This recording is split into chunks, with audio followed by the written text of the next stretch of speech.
பொதுவா ஒவ்வொருத்தவங்களுக்கும் ஒவ்வொரு விதமான வசனங்கள் பிடிக்கும். என்ன கேட்டீங்கன்னா, எனக்கு வேதத்துல எப்பயுமே பிடித்த ஒரு வசனம் இருக்கு.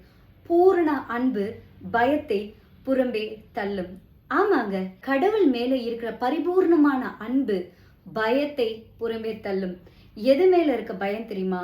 யார் மேல இருக்க பயம் தெரியுமா? கடவுள் மேல நீங்க நம்பிக்கை வைக்கும்போது, கடவுள் மேல அன்பு வைக்கிறவர்களா நீங்க இருக்கும் பொழுது, பாவ பயம், வியாதியின் பயம், பிரச்சனைகளின் பயம், மரணத்தின் பயம் போன்கின்ற எல்லா தேவையில்லாத பயங்களையும் அது புறம்பே தள்ளும்.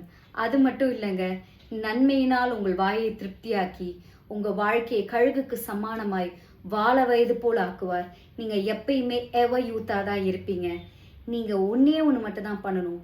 பயத்தை தள்ளிட்டு கடவுள் மேல பக்தியும் அன்பையும் நீங்க உறுதியா வைக்கும்போது தேவையில்லாத பயங்கள் உங்களை விட்டு போகும். அன்பு சகலத்தையும் தாங்கும். அன்பு உங்க கூட இருந்து பல காரியங்களை பல இடங்கள்ல உங்களை பெரியவர்களா காட்டும். அன்பு உங்களை எப்பொழுதும் தாங்குகிறதா இருக்கும். அந்த அன்பு கர்த்தராகிய இயேசு கிறிஸ்து தான்.